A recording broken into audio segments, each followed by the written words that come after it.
All right, looks like we're live. Make sure it's going out okay. I think it's going out okay. Y'all hear me okay?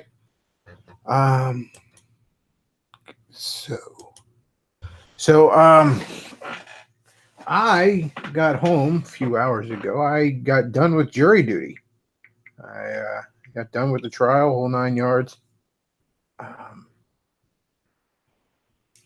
Last week, I got stuck with all the jury selection stuff, which was just shit. The Friday was awful. The trial itself wasn't too bad. Actually, it was kind of interesting. I've never really been in any kind of trouble, as it were. I mean, no trouble with the law outside of a few speeding tickets here and there. Oh, who am I kidding? A whole bunch of speeding tickets over the years. Um, but yeah, never had to see any of that kind of stuff firsthand. So it was pretty interesting. I was actually an alternate on the jury. Apparently, they had two alternates just in case something happens to one of the juries. That's so I sit through the trial, but I don't even get to vote on the deliberation, which is interesting. Um, let's see. We all came to hear your opinion on Spider-Man: Far From Home, and I got a lipstick commercial before you started streaming. I don't have any opinion on Spider-Man: Far From Home. I mean, it looks okay, but the mystery meet MJ kind of ruins it for me. Not just because of the anti-white getting, especially get anti-redhead shit going on in Hollywood, but also that character and that actress are just fucking awful. Um,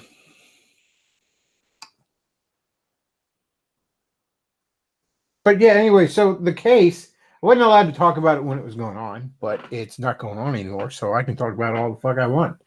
In fact, the only thing I'm prohibited from talking about is details on other jurors. Like I can't talk about any of their names or how they voted or anything like that. Or I mean, they all voted. They all came to an unanimous decision. But I wasn't even in the deliberation room, so I can't comment on any of that. But if I was, I couldn't. Um, Interesting trial. So this Mexican dude,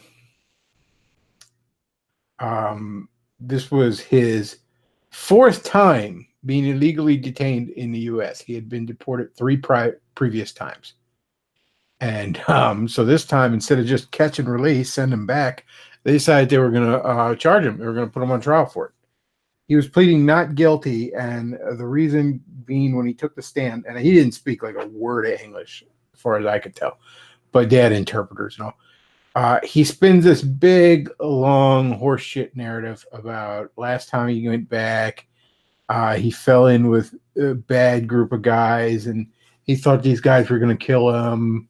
So he had no choice but to flee, and he was in the town right at the border. So basically, he had to flee into the U.S. to get away from these guys. So that's why he illegally entered this time. He was fleeing for his life. Well, the problem with that is that was 8 months ago. He supposedly fled for his life, and didn't try to get in touch with any authorities. Seek asylum, get in touch with the Mexican consulate. None of that shit. And he claims that's because he was worried that they would just send him back, because of all the evil Trump stuff going on. They would just send him back. Well, okay, fine. Well, not only that, but the reason I was involved in this trial is because this motherfucker was apprehended in Bethlehem, PA. This motherfucker apprehended in northern PA. It's a bit of a ways away from the Mexican border. I remember part of his sob story I should mention is that he wasn't able to get to it. He didn't have the means to get to his hometown. He was stuck in this other town, but he had the means to get up to northern PA. And then when he was apprehended, he admitted this, and the officer who from ICE or whatever, so many government acronyms, you get them all mixed up. But the officer that had detained him said that originally he would, like all the other times before, was like he admitted that he was in illegally, and he's like, I waive my right to a hearing, just send me back as quickly as possible, which doesn't which he admitted he did. He admitted he said this last time, and the officer, and then, that doesn't exactly jive with, oh, I can't go back, I'm afraid. So, it wasn't until they decided, no, we're going to charge you. You're going to possibly face 2 years in a federal prison. Then all of a sudden, the big old sob story comes out.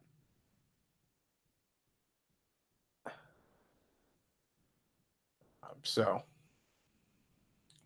interesting trial, though. It was actually, there was a little assistant DA, adorable little redhead.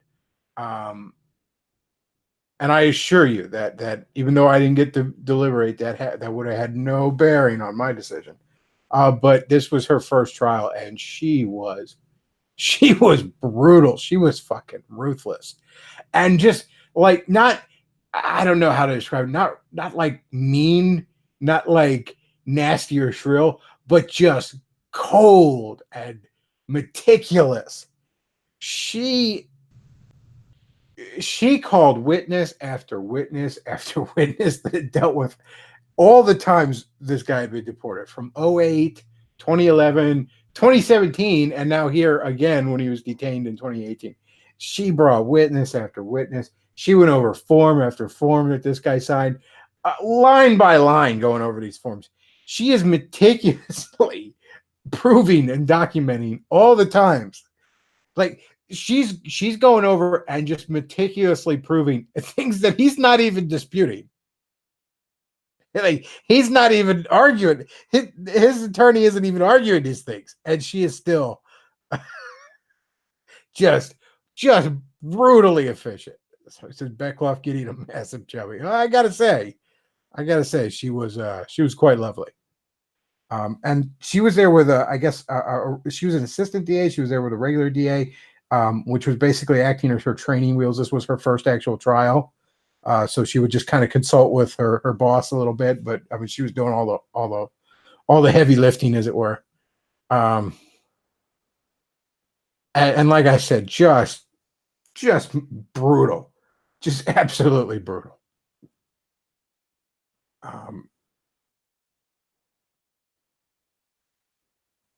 I got to say the defense did a good job too, though. I mean, for what they had, it was some. I guess it's not technically called a public defender. It's like a public defender, but on the federal level. There's another term for it, and I'm blanking on it off the top of my head. But she was, assigned to him, and she deals with a lot of immigrants. She speaks Spanish, and she was helping him spin that sob story and all. And early on, she's like, I ask everyone, keep an open mind. And I mean, it's a trial. You got to, I was also very impressed with how very thorough everything was about, giving this guy a fair trial and all this other stuff. It's very impressive. That, I mean, look, you could certainly make the argument that this guy's not a natural born citizen. There's certainly the logical argument to be made that he doesn't have constitutional rights. And many in our government have made similar arguments. It's the whole reason we have something like Guantanamo. The Constitution is a covenant between the American people and its government. It does not apply to the world at large. But nonetheless, he was given the same amounts of legal rights in a trial that a citizen would have been. And that's, I don't have a problem with that. I'm quite the fan of fair trial.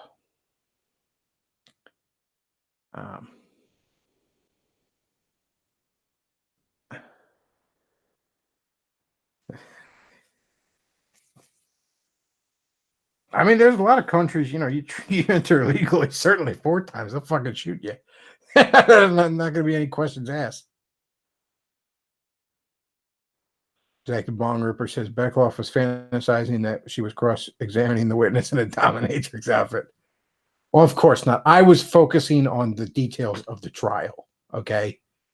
like a professional adult. Now, what I may or may not have been thinking about when I was dismissed to my hotel room is my business. Oh, they put me up put me up. I had to put the money up, but they'll pay for it. They got a really nice deal at a really nice hotel. I was very impressed with it. In fact, I wish I'd have brought my bathing suit. They had a really bitchin' saltwater pool downstairs. But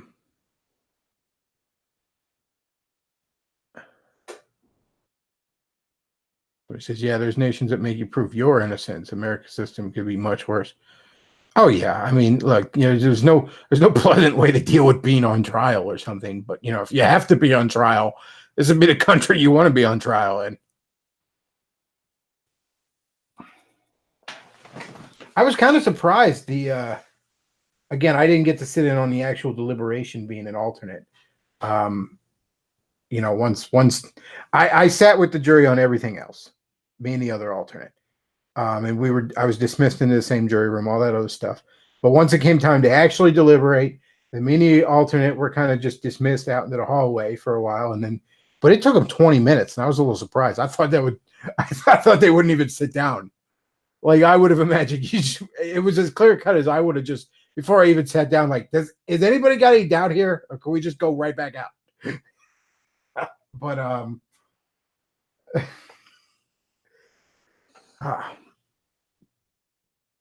but yeah, it took them 20 minutes. There was a few softies in there that were. That's the other thing, that the attorney, even all this time he was in custody, he never applied for asylum or anything during all this time.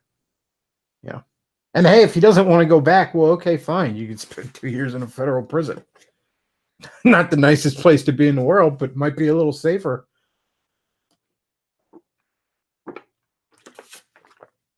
But that's just it. I don't buy any of his story.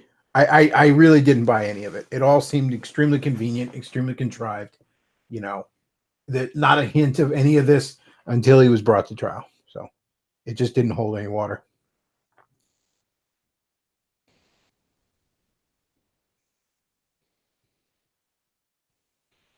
So, but yeah, interesting to see the whole thing. The process. Oh, the other thing I thought was interesting, because again, me and the other alternate, we're sitting out in the hallway, and then we hear, oh, the jury has a verdict. So, we asked the marshal, like, can we go back into the court? And the marshal, he checks. He's like, oh yeah. The verdict is in. It's fine. So we go back in, and we're sitting there waiting, and the defendant's not even there yet. So they bring him in, and they got him handcuffed behind his back. And I thought that was interesting, because I hadn't actually seen him come handcuffed at any point in this. And I wondered to myself, like, is everybody handcuffed? Or is it just him? And there's a few minutes afterwards, when everything was concluded, the judge actually came into the jury room as we were all gathering our stuff, and he was just sort of answering some questions we all had, because he had, his day was over. And I said to him, I was like, I noticed he was handcuffed when they were bringing him in for the verdict. And he goes, oh, you saw that? You're not supposed to have seen that. And I'm like, oh, well, I was one of the alternates. He goes, oh yeah, you were one of the alternates. That's right. He goes, yeah. He goes, we try to make sure the jury doesn't see that, because it could how do you put it? It could just sort of subconsciously, make someone appear guilty. You see somebody in handcuffs, especially behind their back. But I asked him, I was like, is that everybody and all? And he said, everybody that is in custody is brought in handcuffs. I guess if you make bail, then you come into the courtroom of your own volition. But if you're in the custody of the marshals or the feds or the police or whoever's got you in custody, then you brought, because I thought, like, maybe they thought the guy was like a flight risk, because it wasn't an extremely secure federal court as far as federal courts go. It was up in a podunk little area. I was up in Easton, PA, which was quite the hike for me. Not a huge hike, but a good, easily 2 hours, close to 2.5 on the way up. Like, I'm very close to the southern end of the state, to put it in perspective. Easton is literally at the top of at the north end. Like I could look out the window of the courthouse in the one section, and right across the river, I'm looking at New York State.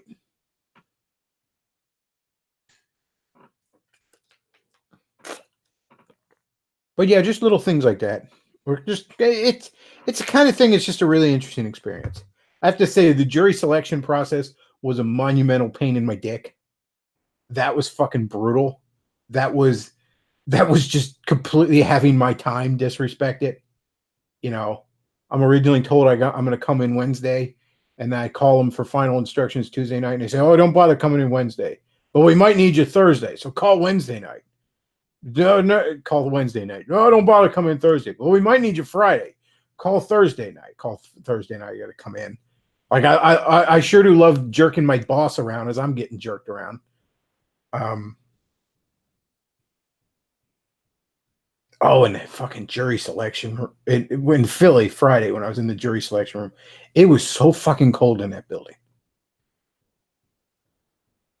Like just unreal.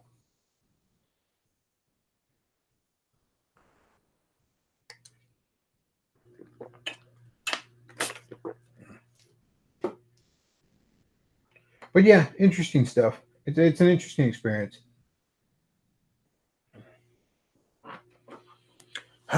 So, what else did I want to talk about? Oh, I know. Y'all want to hear old AOC get confused and frightened by a garbage disposal? Somebody says the government isn't the one paying the AC's power bills. Well, I didn't bring a hoodie or anything on Friday because, like, I figured, it's May. It was a little cold in the morning, like around 50, but I figured I'll be inside all day. I won't need the hoodie. And I'm just sitting there in, like, just a t-shirt, basically, freezing my ass off. It's about ready to break up some furniture and start a fire. Well, sure, you can't do that in the courtroom. You left me no choice.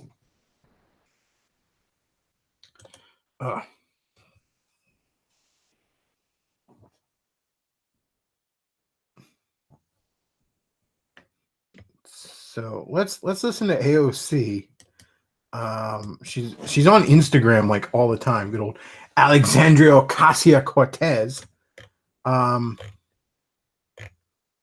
Good Lord. Okay, so I can't do it through Instagram because I don't have an Instagram account. So I try to get the direct link and it just kicks me to her general page. Okay, so here's an article here on NY Post. Ocasio-Cortez blown away by first experience with a garbage disposal. So here we go. We're going to listen to her confused and frightened about a garbage disposal. So it's like we can even bring up the video. Hang on a second.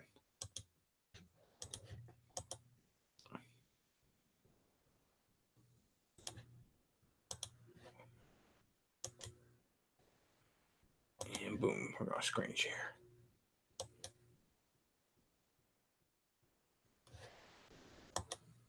Here we go, folks. Okay, everyone, I need your help because I just moved into this apartment a few months ago and I flipped this switch and it made that noise and it scared the daylights out of me. I like the pause like she was going to. I am told this is a garbage disposal. I've never seen a garbage disposal. I never had one in any place I've ever lived. It is terrifying. I don't know what to use it for or what it's. Hang on a second. Let's read what the little thing. This DC apartment is. I can't make out that word's too blurry, and has things I've never seen before. Like, what is a garbage disposal really for?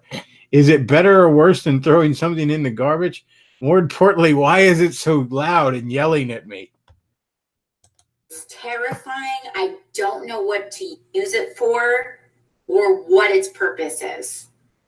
Like food scraps? Like, is this environmentally sound? I don't know. Is it green? I don't know. Is this what social mobility is? Using kitchen appliances you never saw growing up? Let's see. All you people telling me to reach in and grab whatever's there are just Republicans trying to test my health insurance. I'm on to you.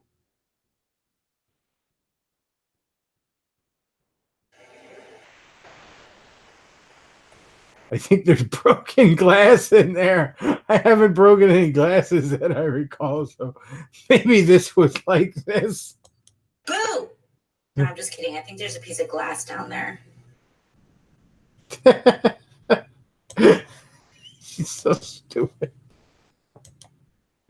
Oh man, it's like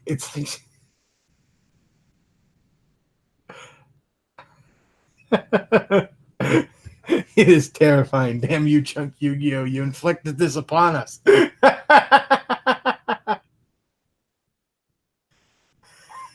What planet is she from? Did her maid do it for? No, she was not. She wasn't wealthy. She was, lower middle class, kind of poor, I guess. She's playing dumb on purpose. I don't know, man. I don't know.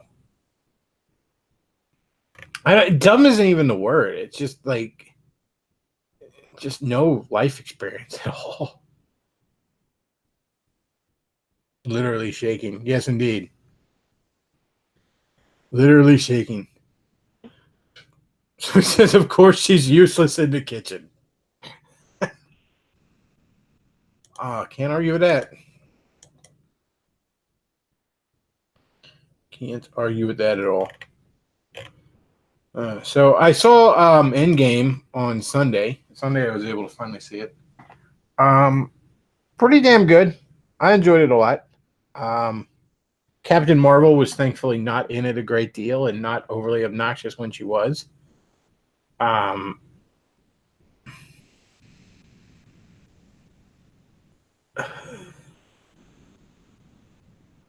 Cortez is. We should all be terrified. Cortez is what millennial politicians will be like. Yeah, and she ain't going nowhere. I'm telling you, her political career's got more legs than you think. There's your black pill for the evening.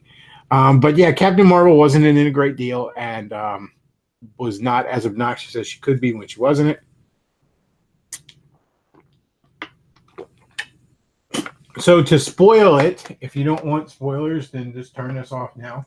But if you really wanted to see this movie, you probably would have by now. So, but fair warning to spoil it. The big spoils is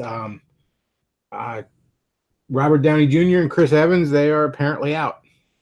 They're done. Iron Man, his character was killed. Tony Stark was killed. Captain America was basically killed. There was a time travel element in it. But it did time travel the way classic Marvel used to handle time travel, where you can go back in the past and you don't have to worry about changing the past, because the moment you've gone to the past, you've created an alternate timeline that doesn't affect your universe. So basically, if you go back in time, all you've done is create essentially a parallel universe.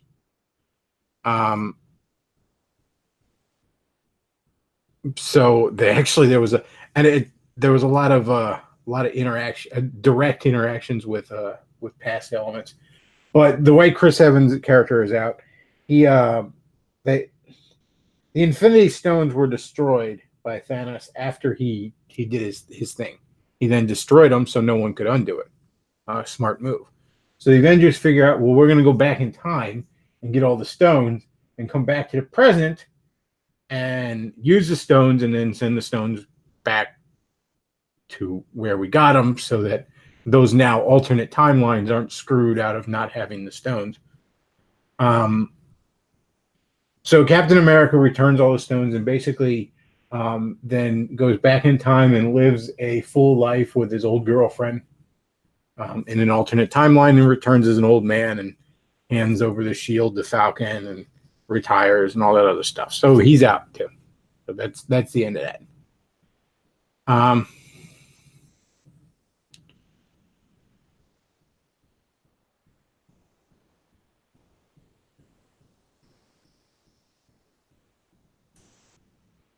So he says that doesn't make sense. The plot holes are out the ass as well. They had all the tools / MacGuffins to do a Back to the Future more plausible time travel film. I actually think the divergent timelines are more plausible than changing the past. Because there's no way you could avoid drastically changing the past.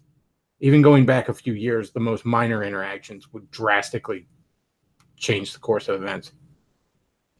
So yeah, I actually think the divergent timeline thing is way more plausible than trying to accidentally changing the past and somehow getting it right to change it. That's bullshit.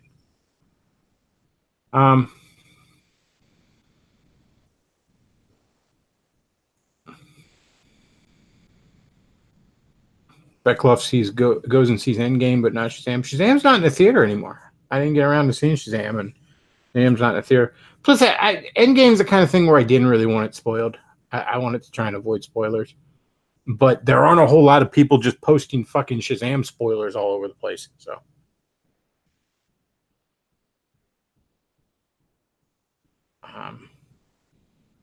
but I'm basically done with the Marvel Cinematic Universe stuff.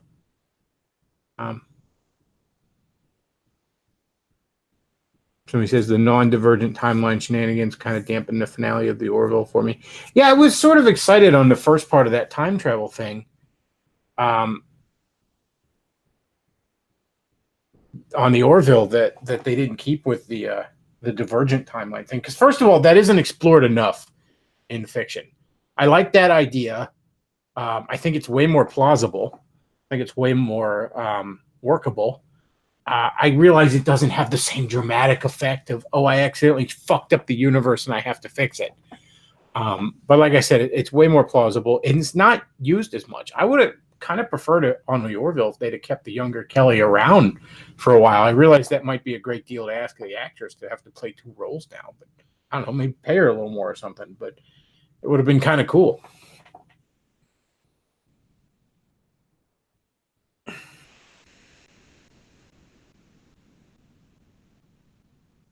I suppose if you were to push it less as time travel and actually to alternate dimensions and steal stones, it would work a little better. Well, again, that was up until Bendis basically changed it because he liked writing the change the past stuff better, and no one was able to tell him no because modern Marvel has no editors. That's always how Marvel handled time travel.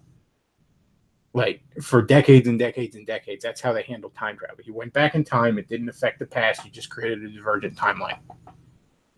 There were a few writers that tried to ignore that, but for the most part, that's almost always how it worked.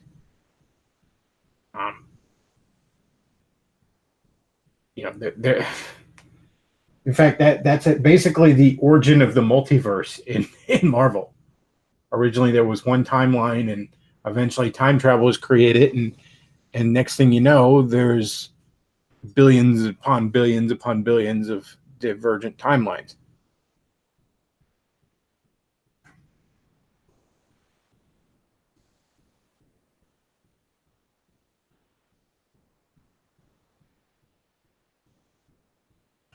But all in all, really fun movie. I enjoyed it. Decent capstone to all those movies.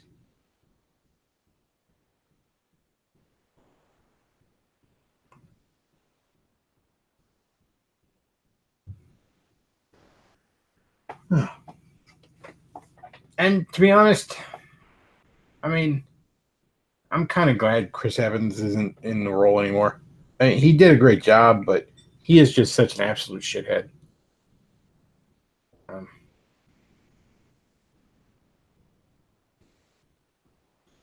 In some ways, I'm just kind of glad I don't have to fucking deal with it anymore. Or not deal with it. I just have to worry about it anymore. It was a decent jumping off point, and given that I'm pretty sure they're going to fuck things up, jumping off is exactly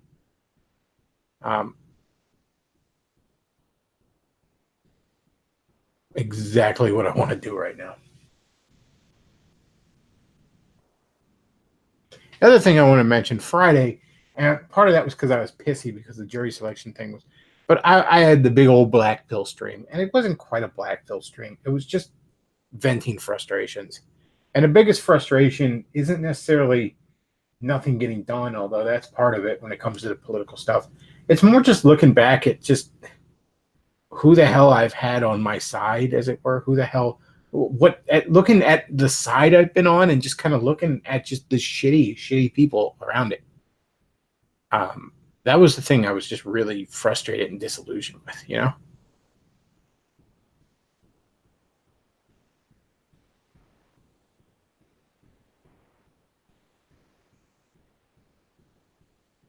I mean, hell, look at even Gamergate, you know? I mean, remember that the big old spark for that was when Zoe Quinn, you know, supposedly had struck Monday Match Channel, but do we even know that anymore?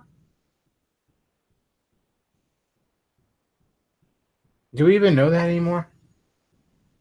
I mean, we know what Monday Matt is. We know he's a shithead who strikes down channels because they made fun of him. Maybe he fucking false flagged it. And even if he didn't, like, you know, that whole thing started because we rallied around fucking Mundane Matt.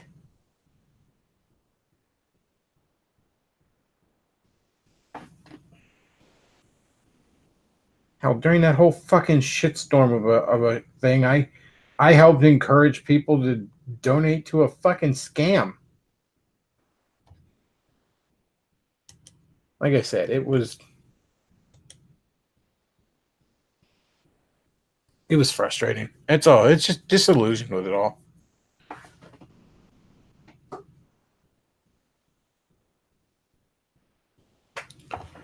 Let's see. I'm going to go ahead and start bringing in callers and just bullshit a little bit. And let me see. Somebody said they sent me something on Discord. I'm going to check. Checking on the Discord.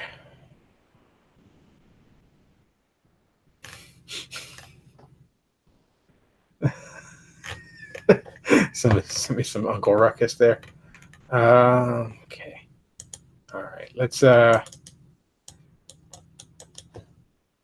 ahead and bring in Cynic Chief.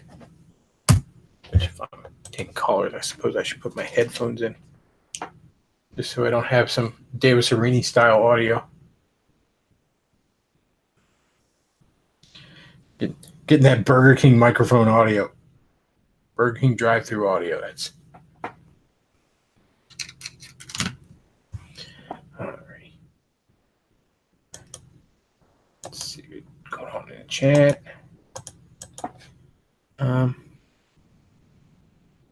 I thought Gamergate started because Anita Sarkeesian was spearheading the SJW infestation of gaming. Well, dude, that had been going on for close to a year before Gamergate was really a thing.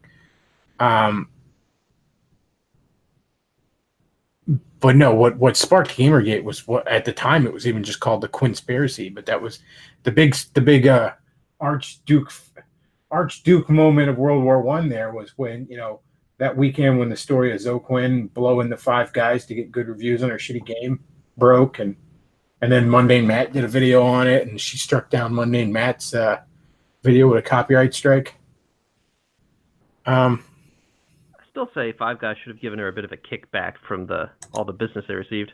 Can you imagine being like the guy in charge of their social media or something, you know, and you go into work Monday morning and it's like, why are we trending? Oh, it's just some whore.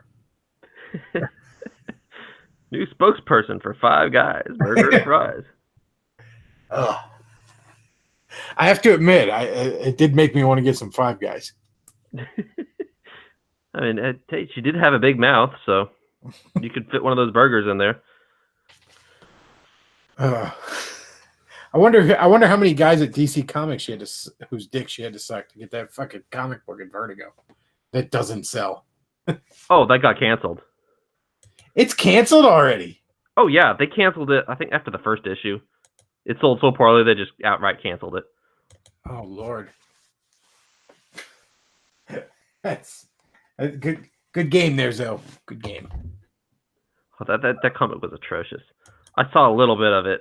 Like, I remember we did it. It's on the Land Show channel. I think it was called A Bad Case of Vertigo. But we did the one Saturday stream where we were talking about the lineup of Vertigo, and the whole thing just seemed like such absolute ass. We went on like the Newsarama article, like talking about the lineup of the new Vertigo line. It took us like 40 minutes to go through the whole thing, just laughing our asses off at how just pathetically try hard and all it sounded. Oh, it was absolutely hilarious. It would have been fun to read and mock on air, but you wouldn't want to read it for fun. You read it because it was funny and just how bad it was. If I was still in my big comic book collecting days, I think I actually would have bought a copy of it, of the first issue, just because it's almost a piece of comic book history. A terrible piece. A shameful piece. But it's almost a piece of the history of, like, if the industry ever gets back on track, it'll be the kind of thing you can look back at and say, this is how far it sunk. Well, it's probably worth a lot since they only made it for about a week before canceling it. It's like holding up a fucking Youngblood comic or something. It's a time capsule of how bad shit was at one point. Yeah, and I'm afraid they'll do that same thing with the Marvel Universe. There's already a few glimpses of it in Endgame. The movies are going to just absolutely suck. Although Vox has said that he's going to actually start making some movies on his comic series. I enjoyed Old Hero. I haven't gotten around to reading Gun Ghoul yet. It's on my pile of comics to read. I think that's probably my favorite of all of them. But I did enjoy Old Hero a good amount. I didn't care for Avalon. Part of that's because I really, really didn't like the art. It's Frank Costco. That's his art. The writing was okay, but it wasn't. I mean, I much prefer writing over art in comics. I mean, even though it's a more visual medium, I find good writing can much more easily carry shitty art than the inverse of that. Ian McDonald sends $1.99, says Monday Matt is streaming now. More people here, really? Because I only got 14 people watching right now. This is a nothing. This is a nothing fucking afternoon stream. Post a link. Let's go raid his channel like Ralph did that one time, and just say Bechtloff says hi. He doesn't know who I am, but it might actually be interesting to. So let's see what Monday Matt is talking about, shall we? Go downvote his video. Go rate him. Go. Hey, I disavow all that. We don't harass people here on this channel. I don't want Davis's fucking. I don't want Anonymous Bosch and his fucking sock accounts to report me for harassing. Fag. It's funny, like Mundane Matt. I am just okay. Mundane Matt is like the 10th fucking thing down his channel. Okay, he's got 30 people watching. He has over twice the amount of people I have. But to put that in perspective, I have how many subscribers do I have? I just want to check this real quick. Put this in perspective. I have half the live audience Monday Matt does, with a mere 1,670 subscribers compared to his over 137,000 subscriber base. And he's got 30 motherfuckers watching him right now. It's a premiere, so your chats don't even register. Oh, the pussy won't even go live. No. Oh, what a pussy. Oh, what a pussy. Okay, well, we're going to go ahead and dislike this video just because it's a premiere. Let's hear what Mundane Matt has to say. To YouTube. Dived? What is that? Anyway, fuck it. I have spent the last 2 years doing as much as I can in my free time to learn about YouTube as a whole. And while I get a lot of things wrong, I still pay attention to where things are going. And I like to listen to what people who are at the top have to say about this, because they clearly have more insights into shit than I do. Now, PewDiePie explains why the YouTube trending section is rigged. Now, okay, I am already fucking bored. Holy shit. Chat, we need to do a poll. Who is more fucking boring? Okay. Who is more fucking boring? Davis Arini or Matt Jarbo? So I'm going to want you to press 1 for Davis Arini and 2 for Matt Jarbo over who is more insomnia curing, put you to sleep fucking boring. Oh, wow. Now, I will have to say, Monday Matt does make a very good channel called Jarbo the Hut that I highly recommend that you subscribe to. Jarbo the Hut is fantastic. That is, of course, not Monday Matt making that channel, but that is fantastic. Oh, it is Monday Matt. He does his voice and everything like that. It's the Honest Matt show where he just condenses all of that into a simple, short little video. It's fantastic. A lot of people are saying they can't decide. A couple of people are saying Matt is more boring because at least Davis goes crazy once in a while. Yeah, Matt does just drone on about fucking nothing. Every once in a while, you can pull some cool nuggets of just batshit autism out of Davis. Oh man. Let me cover. White Wolf said, ask what your thoughts are on Ethan Van Sciver, Richard Meyer, Vox Day, and they're like spearheading the GoFundMe comics. They're getting so much money that they're getting validated by pros. Part of me, and I freely admit I don't know a tremendous amount about this, but I really cringed right from the get-go at the fact this shit needed crowdfunding. It's a fucking comic book. You write it, you draw it, you print it. I know it's not free to make, but I'm seeing people needing to crowdfund it, and I had to cringe a little at that. And that had to make me wonder, okay, is this just some rent seeking? Is that all this is again? Is this just Gamergate again? And I give Vox credit. As much as everyone wants to shit on Vox, oh, he tried to steal whatever other bullshit. Basically, they wanted to throw him under the bus because he's a little further right. But he was the first one to put out product, and good product at that. Did Ethan Van Sciver, did he ever put out Cyberfrog yet? Nope, not yet. And what's the guy who did Jawbreakers? He did put out Jawbreakers. Yes and no. I think he's people with copies. I've seen pictures of people holding copies of that. So okay, he must have then. I know he actually got a company to publish it, and then Mark Waid called them up. Yeah, but then that's why there's a big lawsuit about it. Which right mean, if he does nothing more than sue Mark Waid's balls to the wall, he will have accomplished something good. But he is, and Nick Ricade has been covering it on his streams, which is at a terrible time. It's late at night. It's probably good for you because it's like 12 Eastern. So it's about midnight. Fantastic streams, but I just can't listen to them because they're so late. I haven't followed the Comic Gate stuff. It's just early on I got a real vibe of just making the same Gamergate mistakes again, and I just wanted no part of it. I was just like, don't even get my hopes up, guys. We're done. I'll take a look at your comics if you actually put out products, but other than that, no. So Vox has put out comics. Richard Myers put out comics. That Umbrella guy, who I think you should have on sometime, he's putting out. He's finishing up his crowdfunding. EVS is an actual fucking pro in the industry, though. How is he having such a slow ass time in doing this? I am not sure. That's one of the things that annoys me about that. That's what I mean. Like, this should be done by now. I don't know. And honestly, they had a bit of a kerfuffle with Vox over it, but Vox is pointing out that he's already got the pipeline. He's already got the thing. You just have to write, draw, letter, color, and just do the comics, and then for 50%, he'll make the comics, market them, and sell them. Yeah, I don't know why they turned on Vox the way they did. I kept hearing, he was trying to steal Comics Gate. Like, who the hell cares? You're trying to steal some gay fucking term. Like, who fucking cares? Named Comics Gate. That's what they were so pissed about. Who fucking cares? Like, oh no. Trust me, you don't want to have an imprint called Comics Gate anyways. Okay, you don't want to be attached to a fucking meme. Okay, Doug Naples, Bigfoot Bill got his comic released. He's the guy who made Earthworm Jim.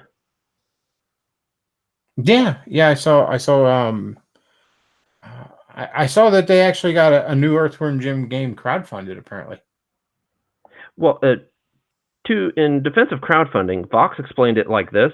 He said it's the perfect way to test out the market before you actually put any money into it. Well, see, I don't mind the crowdfunding on a video game because video games are obviously much more time and money, and especially money intensive. I mean, TMNT #1 was literally made in two guys' basement on their spare fucking time.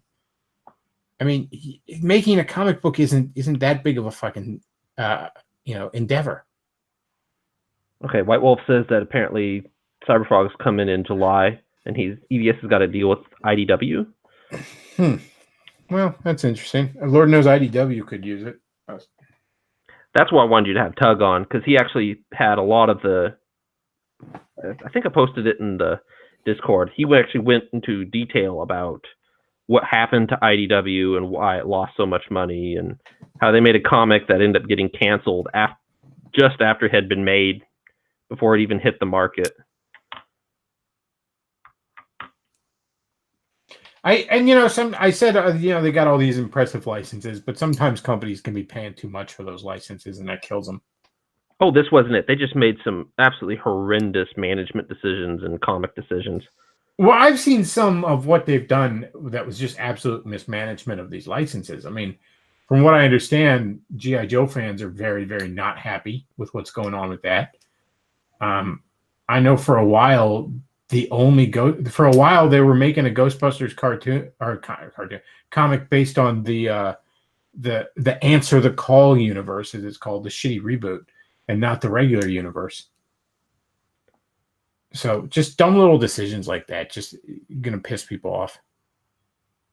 Yeah, I'm not a big comic fan, aside from the alt hero and some of the other stuff like that, but this has got my interest, and I've been keeping a moderately close tab onto it. I listen to Umbrella Guy and Yellow Flash, and Necro Kid is more covering the law aspect of it. So he actually reads depositions and stuff like that and explains how it affects Meyer versus Wade lawsuit. Well, I mean, I know if Wade was working on behalf of Disney during that, then Disney could be facing antitrust laws. Probably not, because Wade did it on his own time. That's what I mean. Yeah, that's why I said if he was working, if he was working on Disney's dime or Disney's time, then he would have been like, if you'd have ever seen him interviewed about like his involvement at Marvel or something, and then he starts bringing it up, you know what I mean, when he's supposed to be doing some press junket for some shit, then yeah, he could have dragged Disney into serious trouble. Well, that's what Meyer's hammering on, because the week after he called and did that, he actually went to Houston, Texas, which is the state that it was performed in, and went on a whole rant about how let me remember the exact. I can't remember the exact quote, but he said that white supremacy has a broader definition now than it used to. Yeah, no shit. Yeah, it just means anything. So Meyer's been absolutely hammering him with it, and they're kind of doing a Hail Mary pass and trying to get it moved out of Texas, where he'll probably get squashed, where it actually go to trial. Yeah, I hope he gets it. And it's a shame. Mark Waid used to be a damn good writer. I mean, he sucks now, but he used to be. I mean, this is the guy that wrote Kingdom Come, for fuck's sake.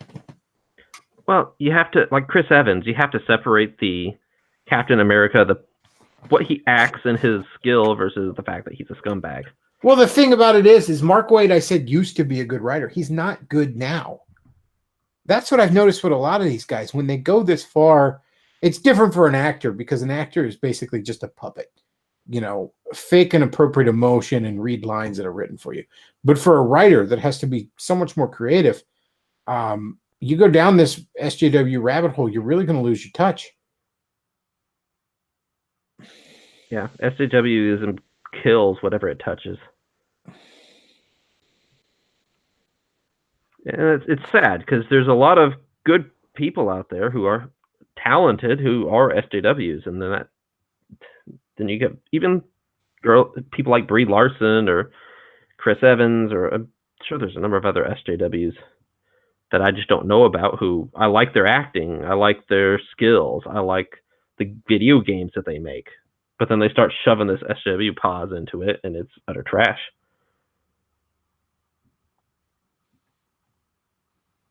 And Dan Slott's another one that was always a pretty damn good writer. And just the more he swallowed that Kool-Aid, the worse he got. And now you're seeing it just kill off entire franchises. Star Wars, DC, probably soon to be Marvel, if I have my guess. DC Comics isn't doing too bad. Marvel Comics is doing pretty rough. DC is not doing too bad. They've got a few things really selling. They they're certainly much more paused than they were 10, 15 years ago, but they're not doing too bad. I'm thinking they're movies more than the comics. All the movies, yeah, the movies are shit. But people overestimate how much the movies are.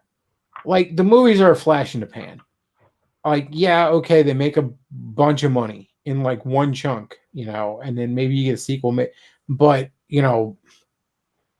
long term, things like merchandise, things like TV shows and animated shows and that sort of stuff, over the long run, that can make a lot more money. I'm not sure. I think the films are the only thing that's keeping Disney afloat right now. I know their theme parks were keeping them making good money for them until they kind of screwed with the season pass holders. And then so they're still making money on that as far as I know. And then they just started renovating and putting a big old Star Wars shit into Disney World. Yeah, I bet that'll make them a boatload of money. Yeah, that's not going to do well. Like you've already killed it. You fucking killed it. I'm a little surprised. I don't know that they've really put a lot of Marvel shit into their Disney World attractions. Now I know that Marvel had the has they don't have the license. Yeah, I was gonna say I know Marvel has the stuff over at Universal Islands of Adventure. Universal has the license for Marvel in a theme park, so Disney can't put it in. Because I know they have Marvel merchandise and they have Marvel characters walking around at Disney World. I've seen that much. But they don't have any rides. Yeah, I don't think they have the license for that. I thought something would come up where like it would end up at both parks for a while, where it would end up in a position where Disney could start making new rides and Universal could keep the rides they had, but they couldn't make new ones. Because it's a lot of money to build a ride. So, you usually get to hold on to, like, keep the ride up even after you've lost the right to make new stuff. You know what I mean? Yeah, you just hell, that happened with Cedar Fair when they bought out a bunch of Paramount parks, and all of a sudden Top Gun became the Bat, and they just took all the licensed IP off of the rides and renamed them something generic. I've been to Islands of Adventure. It was pretty fun. The Spider-Man ride's amazing. Yeah. Their big money maker right now is Harry Potter. That's sad. Oh, you haven't. When I was there, they had the Marvel Island. They had a Jurassic Park Island, which was actually kind of lame because it only had one ride. It had a log fume thing. They had a Dr. Seuss Island. And they had one island that I think was like just generic fantasy that I think got turned into the Harry Potter Island. That's Harry Potter now. Although it's not Harry Potter. They took the entire world of Hogsmeade and Hogwarts and made that into a whole area, connected it via the train, the Hogwarts Express, into Diagon Alley in Universal Studios proper. No, they had a roller coaster there called Fire and Ice, where it was supposed to be like an ice dragon and a fire dragon, and like a red and a blue roller coaster, and like a suspended roller coaster, and they were like tangled up into each other to where it constantly, like, it was as if you were riding the dragons as if they're fighting it while they're fighting in the air. Yeah. And they constantly seemed like they were getting really like they got as close as they safely could to each other. Yeah, there's a long story about that if you want to hear it. That they renamed that at Dueling Dragons, and then some idiot went on with a bunch of change in their pocket and it flew out and hit the other car. And so then they put metal detectors in front of it, made it so it wouldn't duel with each other, named it Dragon Challenge. And then they tore it out last year. Oh, that sucks. That one was fun. Oh, me and a bunch of other roller coaster enthusiasts got last rides on it. I did. I did the ice one, and my buddy did the flame one. We were down there like 2004, I think. Yeah, early 2004, like April of 2004. Good stuff. Oh, we were there for a mummy ride. There was like a mummy ride based on a Brendan Fraser thing. And we were there like when it was just opening. Like we were like one of the testers. Because I remember there was a room where like the ceiling is on fire. And it's supposed to be like the fire's going to engulf you. And I remember thinking like like that is probably higher than it should be, like the flame level. Like No, it's not. But I that is remember thinking like they might because we were on a test run, so I'm like wondering like maybe they should turn that down just a hair. you can feel the heat coming off of it. It's up pretty good. Although that's still the best. That's still the best indoor roller coaster. Period. I love that Spider-Man ride. That thing was amazing. Well, Like- the Hogwarts one is just like that, only with Harry Potter and Hogwarts. Which I actually am a big fan of Harry Potter, but not the movies, just the books.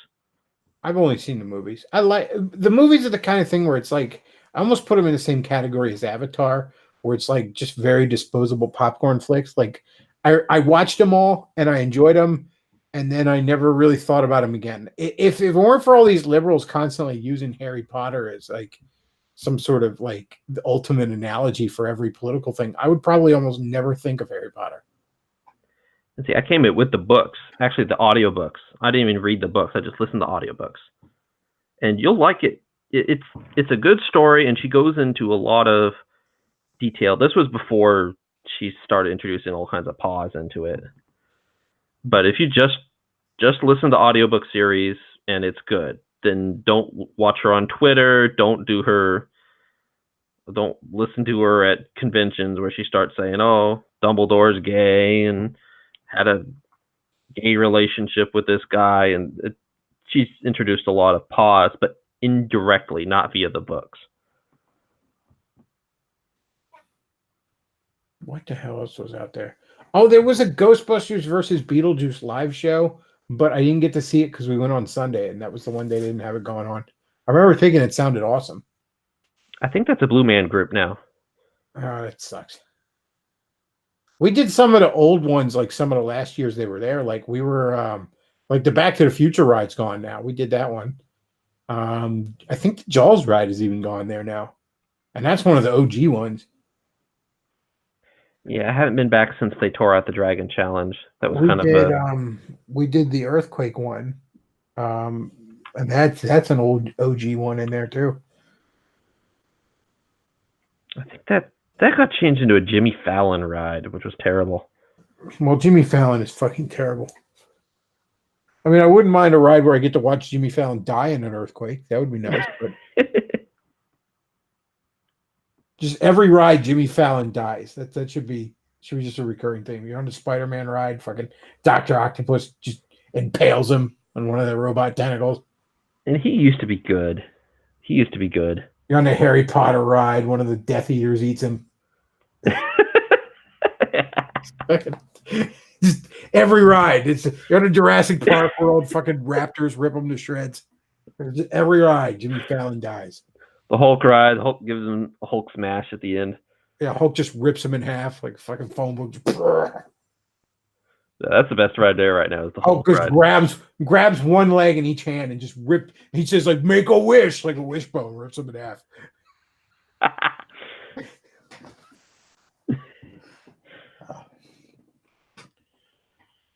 Oh. Yeah, I like Universal, but I mean, if Disney goes the way they are, then who knows? Universal might become the biggest park in Orlando. Who knows? Maybe Disney will just fucking buy Universal at this point. Yeah, Well, not if they're hemorrhaging money. Oh. Which, if they kill off their Marvel line, that's probably what will end up happening to them. You know, I keep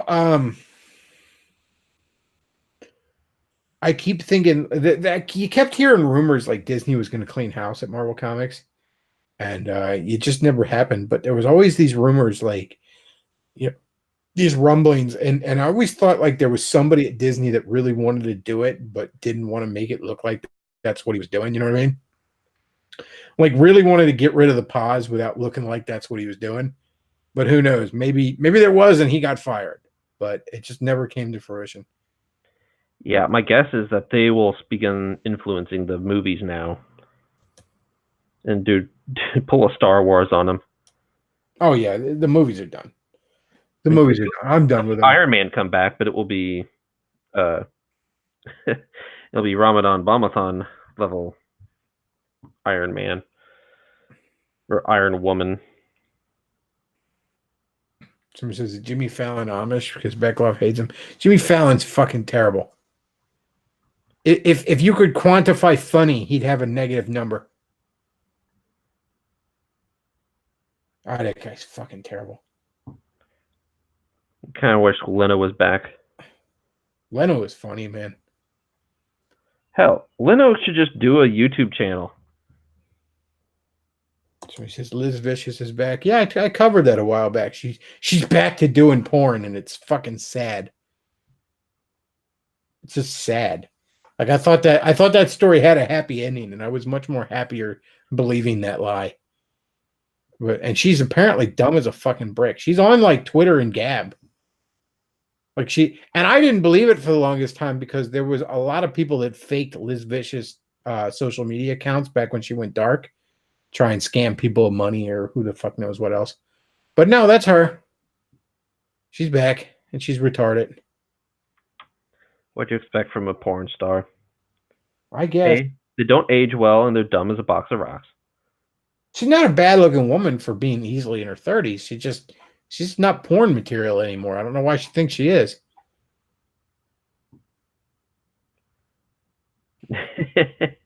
Azalea Rose says, remember the Family Guy skit with Beater beating Jimmy Fallon's ass? Oh, I love that. He's like, you think just because, like, this is for looking at the camera during the skits.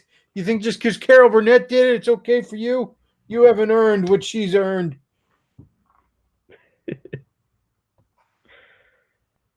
Fallon's trash. Colbert has never been good. Well, so there's really not much good in comedy anymore. Oh, comedy's fucking dead. They killed it. Let's see. I'm kind of with Vox on this one, in that he says that just because stuff gets killed by SJW pause, it just makes business opportunities. We just need people to come out and take them. Well, yeah, that's assuming the banks let you. That's the biggest problem right now. Yeah, and that, again, we need some kind of billionaire or something like that to say, hey, I'll fund a bank, and they'll have its own card processing system, and want to transfer money? Sure, as long as you're doing it well, that's legal.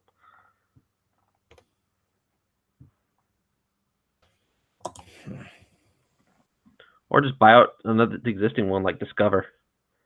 Because Discover has a bank and a credit card. So he says, is Bill O'Reilly even relevant anymore? Because Colbert's whole act was spoofing O'Reilly. No, Bill O'Reilly is not relevant anymore. Yeah, I don't even know is he even still on? He's gone back to radio. I never cared for him.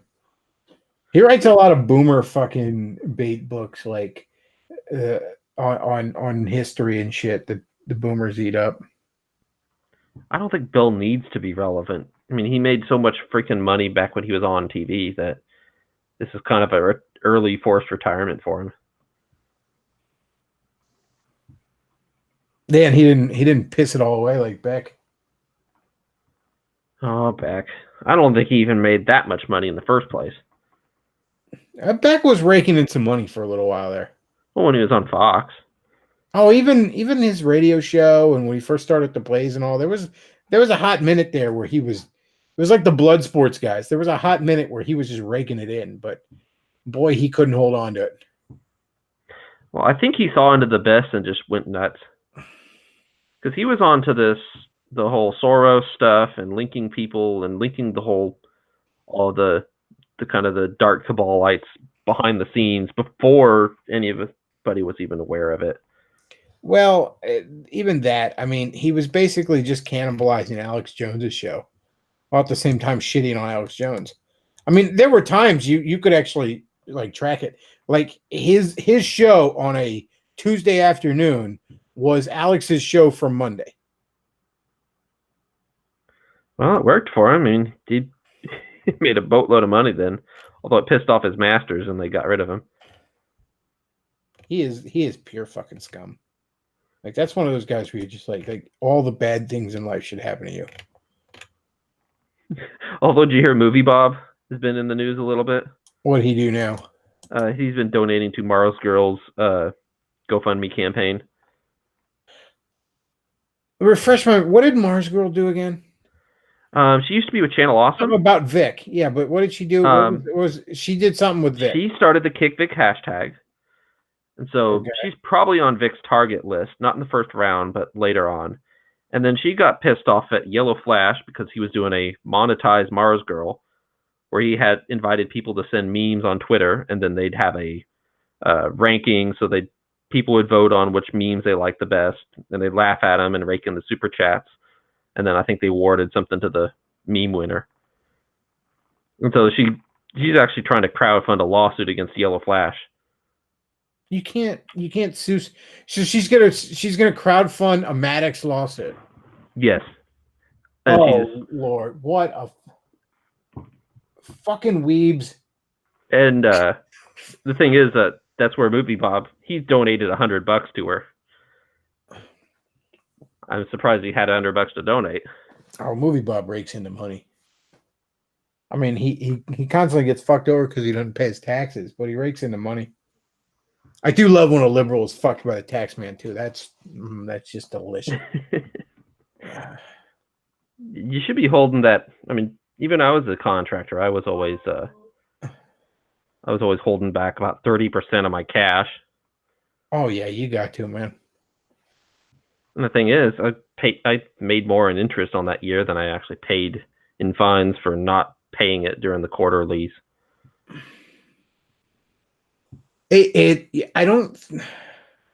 Quarterlies are difficult because a lot of times you don't have to do quarterlies if it's not your main job or if it's under a certain threshold of income or whatever. Yeah, if it's under a certain threshold or a certain percentage. That said, you can often make enough money off interest to overcome the actual fine amount, depending on how much it is and everything like that. And a lot of times, especially if it's like the first time they catch you, that and you're like, oh, I didn't know I had to file quarterly. A lot of times they're just like, well, just give us the money you owe, and Well, they give you a break on your first one. So your first one, they say they waive the fine. That's the thing. The IRS, they're not out for blood; they're out for your money. They'll take blood if you ain't got the money, but that's not what they want. They want the money. And yeah, I mean, technically, if they could. If you pick up a dime off the street, they yank a penny out of your fucking pocket. But the little small stuff. But the moment that is your full-time fucking job, you better damn well believe the IRS nothing sends up a red flag that more than you don't have any official job, you don't have an employer. That is when they are combing through your fucking bank account. You can't like all these Instagram thoughts are like just raking in all this money and they just think they're not going to get noticed. No, sweetie. Not going to work that way. And the IRS probably isn't going to make a big deal about the nickel and diming as long as you're paying at least a decent amount. Well, that's the thing. If you just decide to just, if you just decide to just go off the grid, as it were, with the IRS, if you just decide like, oh, I don't have a job now. I don't have to pay taxes, even though all these people sending you money. Not having an official job is when they start looking at you really hard. Yeah. If you're paying 30% of what your quote unquote non-job is giving you, then they'll probably ignore you. But yeah, they'll go after you, especially if you make this a full-time gig, man. You better put away 30%. Yeah, don't try and pull a DSP and not pay your taxes and then get slammed with that plus interest plus fines.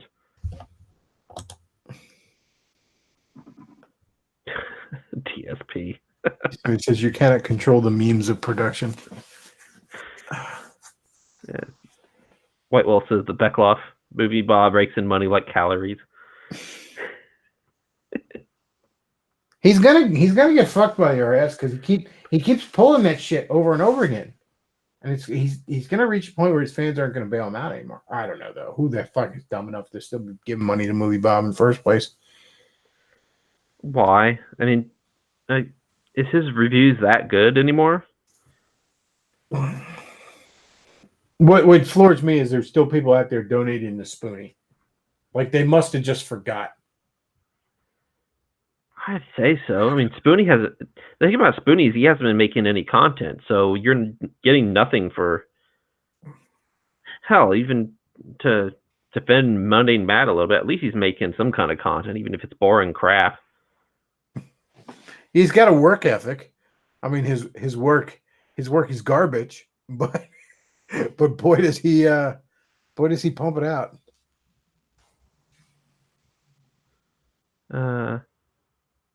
White Wolf sent a message saying that EVS's next comic is apparently called Rainbow Brute.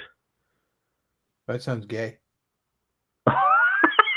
What is with your next comment? Your next comic when fucking Cyberfrog ain't out, buddy? How about that? How about you finish the fucking one you're on? Well, no, that's not real. No.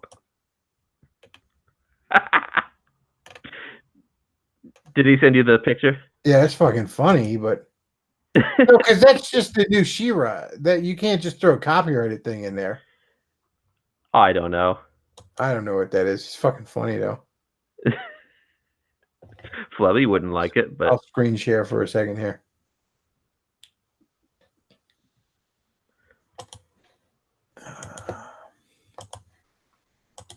Show everybody.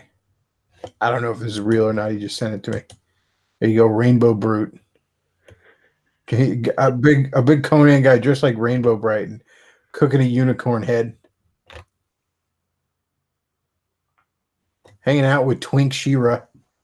You sure it's not a My Little Pony that he's cooking? I mean, it's a unicorn. I don't know if it's a My Little Pony. Maybe it is. I don't really know the My Little Ponies that much. Yeah, it doesn't look I like can't one. name any of them, but like Pinkie Pie. But now that would be funny. Have a superhero who goes through and just completely wrecks My Little Ponies. There's a joke in Ghostbusters where they talk about the My Little Pony universe in like the comic, I mean, because there's interdimensional travel. And they mention a universe full of giant robots, and then they mention a universe full of talking horses. Now there is a crossover idea. They're doing a Transformers crossover with Ghostbusters. Again, because, you know, the interdimensional stuff, there's like, I saw the first couple panels, and it's got Gozer showing up on Cybertron, wrecking up shit. IDW has done some great stuff with Ghostbusters. Yeah, it sounds like, I mean, from what Tug said, it's not from their comics that's wrecking them. It's not the licensed comics. It's the SJW pause and just absolutely atrocious management decisions that keep killing them.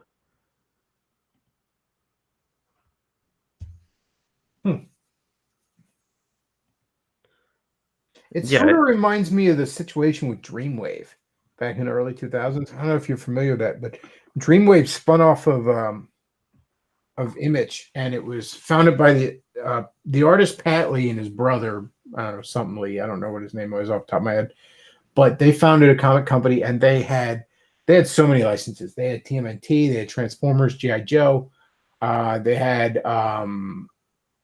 actually had the first, as far as I know, American Mega Man comics. They did 4 issues worth, and they were going to do a Mega Man X spinoff after that, but they ended up going under. But they were just raking in the money because right around 2003, there was a huge 80s revival in comics. Just stuff like TMNT and Transformers, you were just printing money. You were just selling like candy-coated AIDS cure. And they still somehow ended up not only going bankrupt, but they also didn't pay a bunch of their creators. They just bankrupted the company, having not paid a bunch of people. It's usually bad management that kills that kind of thing. Especially if you've got at least even a decent IP. As long as you run the numbers and you're not losing money on each issue that you're selling. As long as you're making a profit, you should be doing good, unless you're just wasting money on other things or making absolutely atrocious management decisions. Yeah, I don't know what it is killing IDW. I know there has been some pause that that they've mismanaged some of the stuff they've been doing with. But like I said, the Ghostbusters comics have been great. I've really enjoyed a lot of their Star Trek comics here recently. They've got a bunch of fun, goofy crossovers they've pumped out. Hell, I think most of the comics I read are from IDW. I'm surprised you don't see more companies like IDW taking different movie franchises and making comics out of them. Well, I know IDW, Boom, and Dark Horse are almost all entirely licensed and create their own shit.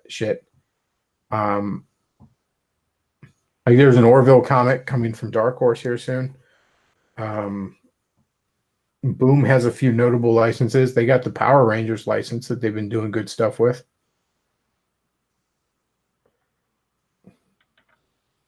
I mean, even stuff like hell, old things like Fast and Furious or Ocean's 11 or Die Hard or something like that.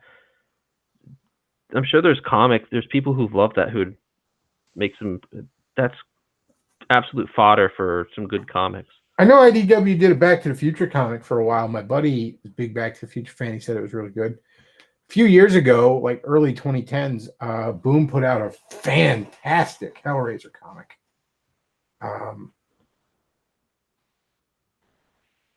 Yeah. Well, the market's shifting a little bit, so it's less kids are less interested in comics than they used to be.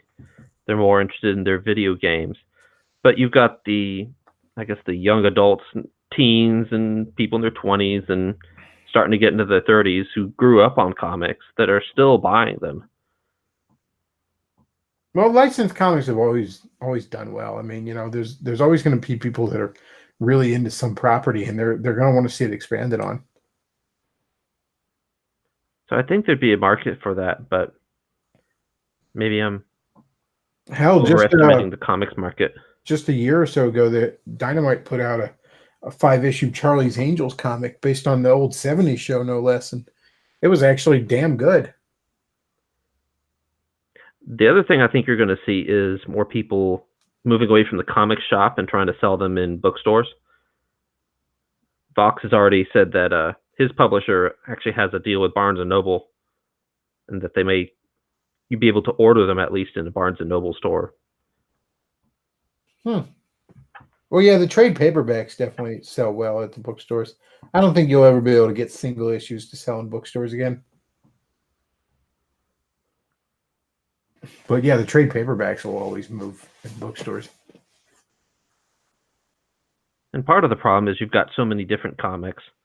And so if you decided to have just the couple main lines of the DC or the Marvel, then that didn't take up a whole lot of shelf space.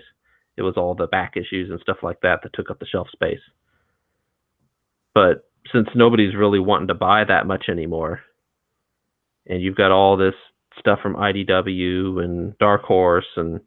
Well, I know IDW and Boom, I believe, is the same way, but I know IDW and Dynamite are terrible at this. But they are just choking their own market out with the alternate covers. Like every issue of every book has at least 2 or 3 covers. That's fucking retarded. Yeah.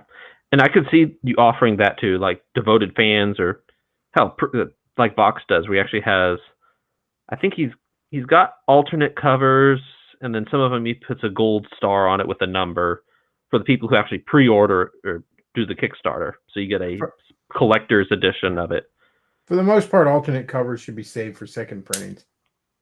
It's out of hand. It's completely fucking out of hand. Or you custom order it. It just doesn't take up shelf space. I remember when I was reading, I went back and read a bunch of Dynamite's Red Sonja series, which is really good right up until where Gail Simone takes over. But the first volume of Dynamite's Red Sonja series, excellent stuff. But I remember, comic store in my area, they had a ton of those back issues and they were on sale. And I scooped up a bunch, and I scooped up like 40 issues worth. But there were a couple I'd accidentally bought twice because of the fucking alternate covers. Now, yeah, my dumbass should have paid more attention. But, why? Like, why did, issue fucking 17 need 5 different covers? Most of them don't. I mean, they just try and do that to get people to buy multiple copies. And Tomsy, it's not Vox Day who's selling them; it's his publisher, who's actually got deals. He's actually working with Ingram, who is the largest independent publisher. So any kind of book that isn't made by Simon and Schuster or a big name publishing house is through Ingram, and they've got contracts with Barnes and Noble and lots of other independent bookstores. What they're trying to do is get into the comics business and get actual individual comic shops to start buying stuff from them.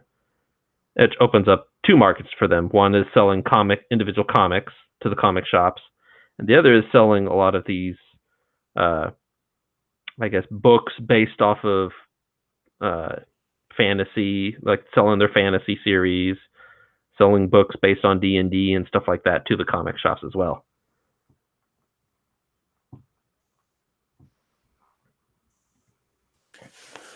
Well, I think I'm gonna wrap things up. So you had a couple other stuff I want to do tonight. Oh, gotta go back to work tomorrow for my 5-day weekend. Oh. Yeah, I've gotten to had to do that once, although I never actually made it to court. It was actually I was in the jury pool, but I didn't get picked. Not because I was trying to skip out, but I could tell a lot of people were, though. They were just raising their fucking, like, you know, if you have such and such problem, or do you think you have such bias or whatever, everybody just raising their fucking hand. Oh, you see people making the lamest of excuses trying to get out of it. And the weird thing it paid about the same to the job that I had at the time. I didn't mind the actual jury duty. I mean, the jury selection process was just really obnoxious and just not fucking respectful of people's time. Like I said, getting jerked around for 3 days, and then when I get there, you know, I'm told I got to be at the courthouse at 8:30. Well, we didn't start till nearly 9:30. You know, and I mean then nobody even came into the fucking room where we were waiting. So like, and again, government. I get like when I was a jury or an alternate jury, you know, and I'm in the jury room, I get that, you know, there's a lot of stuff they want to do in the courtroom before they bring the jury in. For instance, you know, I now know they want to bring the guy in and have him out of his cuffs and just sitting there, you know, looking all presentable before we come in, stuff like that. You know, and there's plenty of times when counsel wants to go over shit that we're just not supposed to be there. Oh, the other cool thing when they would approach the bench, we actually had speakers over the jury section that played really loud white noise, so we definitely couldn't hear anything that was getting talked about at the bench. Yeah, that's pretty similar to how when I was there, the defendant actually didn't have cuffs on. He was in a nice suit and tie and everything. He looked just like the lawyer that was representing him. Yeah, they had him in a collared shirt and a tie and all that other stuff that I'm sure he'd never fucking known himself. The other thing I found out after the fact, he had a whole bunch of priors, but we weren't told that during the trial. Mm-hmm. Yep, that's how it's supposed to work. Where you've got evidence that they can admit, but they have to have gained it lawfully, or stuff that's irrelevant gets swept under the rug and ignored. The jury just doesn't know about it. Yeah. Well, like I said, I like that. Yeah. Mm-hmm. Our system is not near as just as it used to be, although it had all kinds of problems before then. But it's probably better than you're going to get in a number of other countries. Yeah, if you got to be on trial somewhere, you'd probably much rather do it here. Like I said, though, that little assistant DA, man, she was fucking brutal. Did you get her number? I fucking wish. I fucking wish. Oh, I know. She didn't have red hair. No, she did. The little assistant DA did. Oh, you definitely should have got her number then.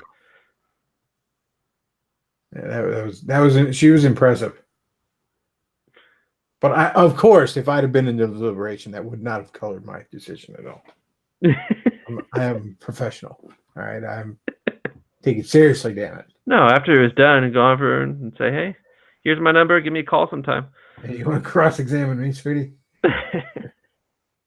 You can downright interrogate me. Hey, I even got the handcuffs for you. Yeah, you don't have to take me out of the handcuffs first. Oh, I'm terrible. All right, folks, if you enjoy the content, do consider supporting the show. We got the PayPal, Patreon, and Amazon wish list. Always, you can support the show. And honestly, I could kind of use it this week because I lost a bunch of paydays. And while I will get paid back a good amount of that, it's going to take probably a week or two before they're going to give me my money. I had to, all them expenses I had to put up a front. So if you want to support the show, now would be the time. That would be much appreciated. And yeah, that's about all I got for tonight. I want to thank you all for listening. Bechtloff out.